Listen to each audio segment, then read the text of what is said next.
इतिहास में कुछ लड़ाई ऐसी भी लड़ी गई जिन्होंने पूरी दुनिया को झकझोर के रख दिया। और वर्ल्ड वॉर 1 ऐसी जंग थी जिसमें यूरोप समेत एशिया और अमेरिका ने भी भाग लिया। इस वॉर को लड़ने के पीछे कई कारण थे, लेकिन इसका सबसे बड़ा कारण एक गोली बनी। वो गोली जिसने ऑस्ट्रो हंगेरियन के होने वाले राजा को हमेशा हमेशा के लिए गहरी नींद में सुला दिया। इस एक गोली ने अपना ऐसा असर दिखाया कि पूरी यूरोप का नक्शा ही बदल गया। लेकिन सोचने वाली बात यह है कि आखिर कैसे एक गोली के चलते पूरी दुनिया इस लड़ाई में शामिल हो गई। At the outbreak of the First World War, the government is worried about sensitive information being leaked to the enemy. Over 13 lakh Indian soldiers served overseas for the British during the First World War. But when the Germans started sinking American ships and American merchant seamen's lives were being lost, then that really forced America's hand. Over 9 million soldiers and an unknown number of civilians lost their lives. Empires crumbled, revolution engulfed Russia, and America rose to become a dominant world power. World war 1 को हम European war और great war जैसे नामों से भी जानते हैं। इस वॉर में मास डिस्ट्रक्शन को देखते हुए इसे ये सारे नाम दिए गए। वर्ल्ड वॉर 1 से पहले भी दुनिया में कई लड़ाइयाँ हुई थी, लेकिन इससे पहले कभी इतने बड़े लेवल पर करोड़ों लोगों की जान नहीं गई थी। ऐसा पहली बार हुआ था जब करोड़ों लोग बेघर हो गए और बड़े से बड़े देश टूट गए थे। लोगों का मानना तो ये भी था कि इस जंग के बाद दुनिया में कभी कोई इतनी बड़ी जंग नहीं होगी और इस जंग से यूरोप में जो भी टेंशन है वो भी खत्म हो जाएगी, जिस कारण इसे the war to end all wars का नाम भी मिला। लेकिन ऐसा हुआ नहीं। वर्ल्ड वॉर 1 ने दुनिया में एक और जंग का बीज बो दिया था। दरअसल वर्ल्ड वॉर 1 में ही एक घायल सैनिक को गोली नहीं मारी गई थी, केवल ये सोचकर कि ये पहले ही इतना घायल है, कर भी क्या लेगा। बेशक वो समय कुछ नहीं कर पाया, लेकिन आगे चलकर वही सैनिक दी एडोल्फ हिटलर के नाम से जाना गया, जिसने वर्ल्ड वॉर 2 की शुरुआत की। लेकिन सोचने वाली बात यह है कि कैसे इस वॉर में दुनिया 2 भागों में बंटकर एक भयानक जंग करने निकल पड़ी।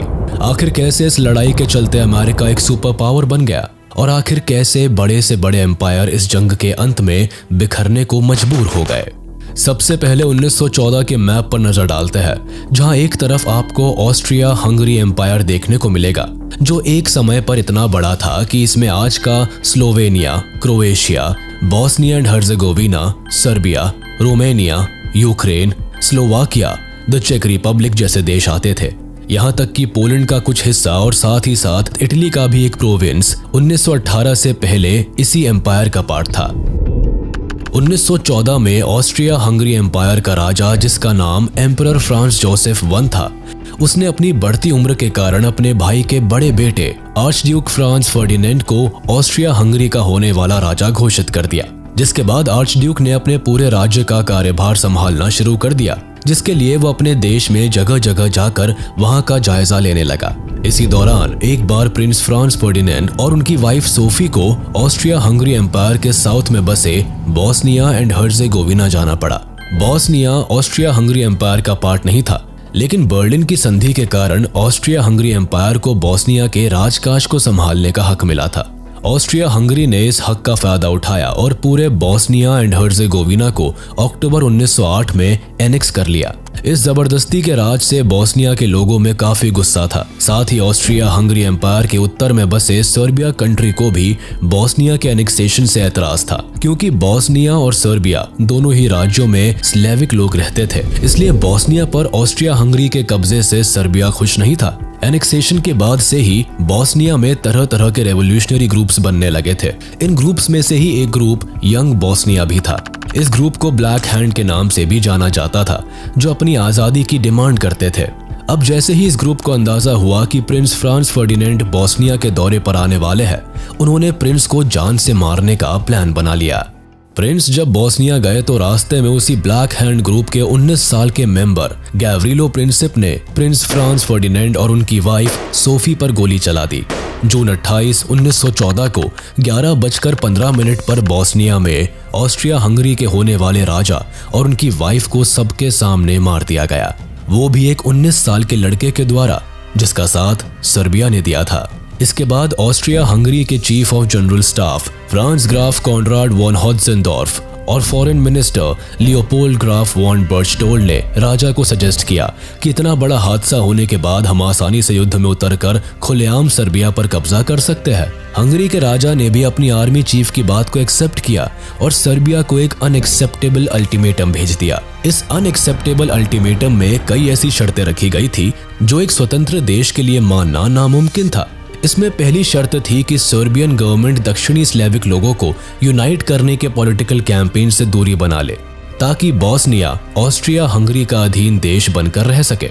चेतावनी में यह भी कहा गया था कि सर्बियन आर्मी एंटी ऑस्ट्रियन आंदोलनकारियों का साथ देना बंद कर दे और सर्बियन प्रेस और स्कूल बुक्स में ऑस्ट्रिया के खिलाफ एंटी ऑस्ट्रियन प्रचार करना छोड़ दे। इन सभी शर्तों में छठी शर्त कुछ यूं बनाई गई थी कि जिसे मानना सर्बिया के लिए बिल्कुल मुमकिन नहीं था। छठी शर्त में कहा गया था कि प्रिंस के हत्यारों के खिलाफ सीरियस इन्वेस्टिगेशंस चलाई जाए और इसमें ऑस्ट्रियन डेलीगेट्स को भी हिस्सा लेने का मौका मिल सके।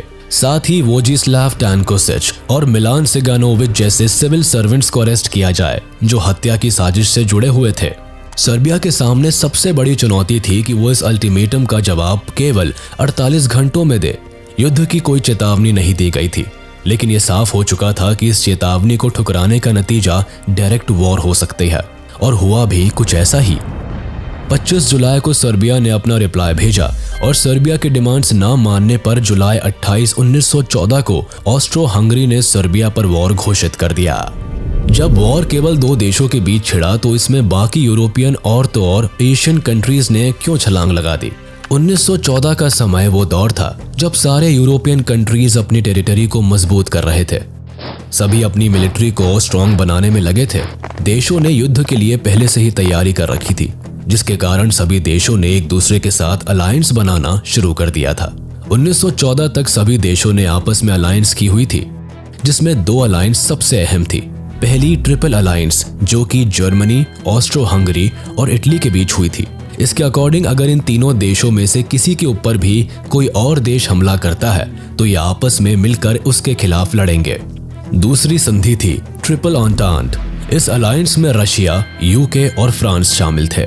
जब वॉर शुरू हुआ तो ऑस्ट्रो हंगरी ने अपनी अलायंस का हवाला देते हुए जर्मनी और इटली का दरवाजा खटखटाया। जर्मनी और ऑस्ट्रिया हंगरी के अच्छे रिलेशंस थे, लेकिन इटली ने जंग में पार्टिसिपेट करने से मना कर दिया। उसने कहा कि अलायंसेस के शर्तों के अनुसार जब तीनों में से किसी एक कंट्री पर कोई दूसरा देश हमला करेगा तो उन्हें एकजुट होकर युद्ध करना है, ना कि खुद दूसरे देश पर हमला करने की कोशिश करनी है। दरअसल इटली के इस क्लियर डिनायल के पीछे एक और कारण था। 1911 में हुए इटालो टर्किश वॉर में इटली ने अपने इन दोनों एलाइज से मदद मांगी थी। दोनों देशों ने उस वक्त सीधे यही कहते मना कर दिया था कि इटली के पर्सनल इंटरेस्ट के वॉर में नहीं, बल्कि अगर कोई इटली पर हमला करे तब हम साथ देंगे। दूसरी ओर सर्बिया पर जब मुसीबत आई तो उन्होंने रशिया से मदद मांगी, लेकिन इसके पहले ही ऑस्ट्रो हंगेरियन और रशिया के बीच ये डील हो चुकी थी कि वो सर्बिया इन्वेजन में एक दूसरे के आड़े नहीं आएंगे। लेकिन तभी रशिया में स्लेविक लोगों ने आंदोलन शुरू कर दिया और अपने सम्राट से मांग किया कि साउथ सर्बिया को इन्वेजन से बचाना पड़ेगा क्योंकि वहां हमारे लोग रहते हैं। इसके बाद रशिया को मजबूरन इस युद्ध में उतरना पड़ा। रशिया का जंग में शामिल होने का एक और राजनीतिक कारण था। दरअसल ओटोमान एम्पायर ऑलरेडी ब्लैक सी पर डोमिनेट कर रहा था। ऐसे में सर्बिया के एनेक्सेशन के बाद ओटोमान एम्पायर पूरी तरह से ब्लैक सी पर कब्जा कर लेता। वहीं दूसरी ओर रशिया का सारा एक्सपोर्ट ट्रांसपोर्ट सर्बिया स्ट्रेट के रास्ते ब्लैक सी से होता था। ऐसे में रशिया का युद्ध में उतरना इकोनॉमिकल पर्सपेक्टिव से भी जरूरी हो गया। इसीलिए जब जंग में रशिया शामिल हुआ तो ट्रिपल एंटेंटे के तहत उसने यूके और फ्रांस से मदद मांगी। लेकिन यूके का मानना था कि ये वॉर रशिया की है और ये उसे खुद ही लड़नी चाहिए। वो खुद युद्ध में पार्टिसिपेट नहीं करना चाहता था। वहीं फ्रांस ने भी चुप्पी साध रखी थी। फ्रांस के नॉन क्लियर जवाब से जर्मनी काफी टेंशन में था, क्योंकि अगर फ्रांस इस जंग में पार्टिसिपेट करता तो जर्मनी दोनों ओर से घिर जाता, जिससे उसके लिए जंग जीतना नामुमकिन हो जाता। इसलिए स्क्लीफन प्लान के हिसाब से जर्मनी ने फ्रांस पर हमला बोल दिया। मैप के हिसाब से देखें तो जर्मन एम्पायर रशिया और फ्रांस के बीच आता था। चूंकि रशिया एक बड़ा और ताकतवर देश था, इसीलिए इस प्लान के तहत जर्मन आर्मी को सबसे पहले फ्रांस पर हमला करना था ताकि उसे जीत लिया जाए। फिर जर्मनी अपनी पूरी मिलिट्री को मिलाकर रशिया पर धावा बोलकर उसे भी जीत लेगा और इस तरह जर्मनी यूरोप के एक बड़े भाग पर अपना कब्जा जमा लेगा। फ्रांस ने अपने और जर्मनी के बॉर्डर पर पहले से ही काफी हैवी मिलिट्री लगा रखी थी। उन्होंने फ्रांस पर हमला बोलने के लिए बेल्जियम के रास्ते को अपनाया। ऐसे में बेल्जियम जर्मनी को उनके देश में घुसने की इजाजत नहीं देता, जिससे जर्मनी बेल्जियम पर हमला कर देता है। यूके और बेल्जियम के बीच सालों पहले लंदन की संधि साइन हुई थी, जिसके अकॉर्डिंग अगर कभी भी कोई बेल्जियम पर हमला करेगा तो यूके उसकी मदद करेगा। तो बस एक तरफ यूके बेल्जियम के सपोर्ट में वॉर में शामिल हो गया और दूसरी तरफ जब रशिया ने देखा कि जर्मनी फ्रांस पर अटैक करने के लिए बेल्जियम को इन्वेड कर रहा है, तो दूसरी तरफ से रशिया ने जर्मनी पर अटैक कर दिया और इस तरह यूरोप का एक बड़ा हिस्सा युद्ध में उतर पड़ा। वर्ल्ड वॉर 1 में 2 ग्रुप्स आपस में लड़ रहे थे, जिसमें एक तरफ जर्मनी, ऑस्ट्रिया हंगरी और ओटोमन एम्पायर थे, तो दूसरी ओर यूके, फ्रांस, इटली, रशिया और सर्बिया थे। इस वॉर में बाद में अमेरिका और जापान भी शामिल हुए। उस समय यूके दुनिया में लगभग 25% जगह को अकेले अपने कब्जे में लेकर बैठा था, जिस कारण यूके और जर्मनी की टेरिटरीज और कॉलोनीज ने भी इस वॉर में पार्टिसिपेट किया, जिसमें New Zealand, South Africa, Rhodesia, Romania, Greece, Belgium, Canada, Serbia, Portugal, Montenegro और पोलैंड जैसे देश शामिल थे। इंडिया ने भी इस वॉर में पार्टिसिपेट किया था, क्योंकि उस समय इंडिया पर यूके का राज था, जिस कारण यूके ने अपने सोल्जर से भी ज्यादा इंडियन सोल्जर्स को वॉर में भेजा। वॉर के दौरान जर्मनी ने अपने सभी सबमरीन्स को पानी में उतार दिया था, जो यूके की नौसेना को उड़ाने का काम करने लगी। लेकिन गलती से जर्मनी ने यूके की एक ऐसी नेवल शिप को टारगेट कर दिया जिसमें अमेरिका के 128 पैसेंजर्स यूके से अमेरिका जा रहे थे और अटैक के कारण वो सभी मारे गए। जर्मनी ने अमेरिका से इस बात के लिए माफी भी मांगी थी, लेकिन उसका कोई फायदा नहीं हुआ और इसके बाद अब वॉर में अमेरिका भी शामिल था। पहले तो जर्मनी काफी स्ट्रांग देखा गया, फ्रांस में तो ये पेरिस तक पहुंच भी गए थे, लेकिन यूके और अमेरिकी सैनिकों ने वहां जर्मनी की आर्मी को खदेड़ दिया। रशिया में वर्ल्ड वॉर 1 के आखिरी कुछ दिनों में काफी क्रांति होनी शुरू हो गई। रशिया में उसी दौरान अक्टूबर रेवोल्यूशन भी देखा गया था, जहां लेनिन ने रशिया की सत्ता को अपने हाथ में ले लिया और वॉर से बैकआउट कर लिया। इस बैकआउट के लिए लेनिन ने जर्मनी के साथ एक ट्रीटी भी साइन की थी, जिसके बाद रशिया ने वॉर से एग्जिट कर लिया। वहीं जर्मनी की भी वॉर के एंड तक काफी हालत खराब हो गई थी। जर्मनी के लोग अपने ही देश में एक दूसरे के खिलाफ लड़ने लगे थे, जिसके कारण जर्मनी काफी कमजोर होता चला गया और आखिरी में जर्मनी ने आत्मसमर्पण कर दिया। जर्मनी ने 11 नवंबर 1918 को अपने हथियार डाल दिए और वर्ल्ड वॉर 1 का अंत हुआ। 28 जुलाई 1914 से लेकर 11 नवंबर 1918 के बीच वर्ल्ड वॉर 1 लड़ी गई। 4 साल की लगातार लड़ाई ने कई देशों को खत्म कर दिया। वॉर के बाद हर तरफ लोगों की नजरों में एक खौफ देखने को मिला। हर तरफ केवल तबाही और धूल ही धूल थी। इस वॉर में कोई जीता, कोई हारा, लेकिन अपनों को दोनों तरफ के लोगों ने खो दिया था। यहाँ एक बात समझना जरूरी है कि सिर्फ अलायंस ही वर्ल्ड वॉर 1 का कारण नहीं था, बल्कि इस वक्त यूरोप में नेशनलिज्म, इंपीरियलिज्म और मिलिटरिज्म भी अपने चरम पर थे। राष्ट्रवाद होना तो कोई गलत बात नहीं थी, लेकिन यहाँ का नेशनलिज्म कुछ ऐसा था जहाँ राजा से लेकर प्रजा तक के मन में सिर्फ एक ही बात थी कि सिर्फ उनका देश महान है और अच्छा है, बाकी के सारे देश इंफीरियर है, निचले दर्जे के है। जहाँ इन देशों का मानना था कि पूरी दुनिया उन्हीं के महानता के नीचे रहे, सिर्फ उन्हें ही राज करने का हक है। अब राज करना ऐसे तो संभव था नहीं। अब एक एम्पायर की मिलिट्री से भी इन देशों को शांति नहीं मिली, तो इन्होंने दूसरे देशों के साथ मिलकर अलायंस बनाई, जो कि वर्ल्ड वॉर होने का सबसे बड़ा कारण बना। ना तो ये अलायंसेस होती और ना ही ये देश एक दूसरे पर वार करते। अलायंसेस की बात तो हम कर ही चुके हैं, अब बात करते हैं नेशनलिज्म की। नेशनलिज्म 1914 के समय में वॉर का एक बड़ा कारण था। वो ऐसे कि सभी देश सिविलियंस के मन में न्यूज़पेपर के जरिए ज्यादा से ज्यादा देश प्रेम जगाने की कोशिश कर रहे थे, जिससे लोग नेशनलिज्म की भावना से मिलिट्री ज्वाइन करे और वॉर में पार्टिसिपेट करे। उस समय नेशनलिज्म को इतना ज्यादा सपोर्ट किया जाने लगा कि घर घर से लोग आर्मी में भर्ती होने के लिए मोटिवेट होने लगे। नेशनलिज्म के कारण ही यूरोप के सारे देश वर्ल्ड वॉर 1 में अपने देश को पावरफुल दिखाने के लिए पार्टिसिपेट करते गए और वॉर और ज्यादा इंक्रीज होती गई। इंपीरियलिज्म का मतलब होता है अपने देश को और अपने देश की टेरिटरी को बड़ा करना।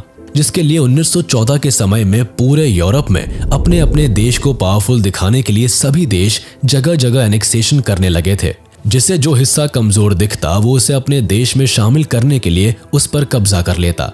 इस कब्जे के पीछे केवल अपने देश की टेरिटरी इंक्रीज करना नहीं, बल्कि कब्जा किए हुए देश की वेल्थ को लूटना भी आता था, जैसे ब्रिटेन ने किया था। ब्रिटेन ने भारत को सोने की चिड़िया के रूप में देखा और उस पर कब्जा कर लिया, जिससे भारत के पैसे और रिसोर्सेज से ब्रिटेन अपनी झोली भर सके। तो बस वर्ल्ड वॉर से पहले पूरे यूरोप की नजरें अफ्रीका और एशिया पर थी। सभी यूरोपियन देश अफ्रीका और एशिया के ज्यादा से ज्यादा हिस्से पर कब्जा करना चाहते थे, जिसमें सबसे ज्यादा आगे ब्रिटेन था। ब्रिटेन के पूरे दुनिया में उस समय सबसे ज्यादा कॉलोनीज थी, जिसके कंपटीशन में बाकी देश भी लगे थे। ये कंपटीशन भी आगे चलकर वॉर का एक बड़ा कारण बना, क्योंकि सभी देश आपस में कम्पीट करने में इतने मग्न हो गए थे कि वो किसी भी हद तक जाने के लिए तैयार थे। सभी देशों का अपने देश की मिलिट्री को स्ट्रांग बनाना और आर्म्स रेस में पार्टिसिपेट करने का दौर 20th सेंचुरी में स्टार्ट हुआ और 1914 तक यूरोप में इस रेस का क्रेज सबसे ज्यादा देखा गया, जिसमें जर्मनी ने सबसे ज्यादा बढ़ चढ़कर हिस्सा लिया। 1914 तक जर्मनी ने अपने मिलिट्री को काफी स्ट्रांग बना लिया था, जिस कारण वर्ल्ड वॉर 1 में जर्मनी स्टार्टिंग में काफी स्ट्रांग दिखाई भी दिया। लेकिन ग्रेट ब्रिटेन ने भी जर्मनी की तरह अपनी मिलिट्री पर ज्यादा पैसा खर्च किया, लोगों को आर्मी में जाने के लिए मोटिवेट किया और अपने वॉर इक्विपमेंट्स में भी सुधार किए, जिससे ब्रिटेन जर्मनी से मुकाबला करने से एक बार भी नहीं कतराया। यही नहीं, 1914 तक जर्मनी और ग्रेट ब्रिटेन केवल यही दो देश थे जिनका आर्मी के साथ साथ नेवी पर भी अच्छा कंट्रोल था, जिस कारण वॉर के दौरान दोनों देशों ने जमीन से लेकर पानी पर भी लड़ाई लड़ी थी। इस सब के अलावा भी सिटीजन्स का इन सभी देशों की सरकारों ने ऐसा ब्रेन वॉश किया था कि वो वॉर और मिलिट्री को ही ताकतवर होने की पहचान मानने लगे। ज्यादा से ज्यादा लोगों को आर्मी में शामिल होने के लिए ट्रेनिंग दी जाने लगी, जिससे सभी देश एक दूसरे को देखकर अपने अपने देश की मिलिट्री को बड़ा करने लगे और वॉर को एकमात्र सॉल्यूशन समझने लगे। वर्ल्ड वॉर 1 के कारण सभी देश फाइनेंशियल तौर पर बुरी तरह से बिखर गए थे। जंग में पार्टिसिपेट करने और उसे आखिरी तक लड़ने के खातिर सभी देशों का सरकारी खजाना खत्म हो गया था। सभी देशों ने अपने देश को बड़ा दिखाने के लिए देश की फिक्र किए बिना जंग में खूब पैसा लगाया, जिसमें सबसे ज्यादा जर्मनी और ग्रेट ब्रिटेन का नाम सामने आया। वॉर के समय सभी देशों पर लोन की भी बड़ी परेशानी थी, जिसके कारण मनी प्रिंटिंग जैसे केस भी सामने आने लगे, जिससे ये गरीबी की दलदल में फंसते चले गए। कुल मिलाकर फर्स्ट वर्ल्ड वॉर के बाद सभी देशों में गजब का इन्फ्लेशन रेट देखा गया, जिससे उस समय की इकोनॉमी पर काफी फर्क पड़ा। वर्ल्ड वॉर 1 के एंड ने पूरी 4 मोनार्कीज को भी हमेशा के लिए खत्म कर दिया था, जिसमें रूस के जार निकोलस सेकंड, जर्मनी के कैसर विल्हेम सेकंड, ऑस्ट्रिया के सम्राट चार्ल्स और ओटोमन साम्राज्य के सुल्तान आते थे। इन सभी सत्ताधारियों से इनका देश छीन लिया गया और कई नए देश बनाए गए, जिसमें ऑस्ट्रिया हंगरी तो अपना एक अलग देश ही बनकर रहा, लेकिन जो देश मिडिल ईस्ट में आते थे वो सभी ग्रेट ब्रिटेन और फ्रांस के बीच बांट दिए गए। बात अगर ओटोमन एम्पायर की करें तो इसे टर्की बना दिया गया। बाकी सभी टेरिटरीज और कॉलोनीज को आपस में जंग जीतने वाले देशों ने बांट लिया।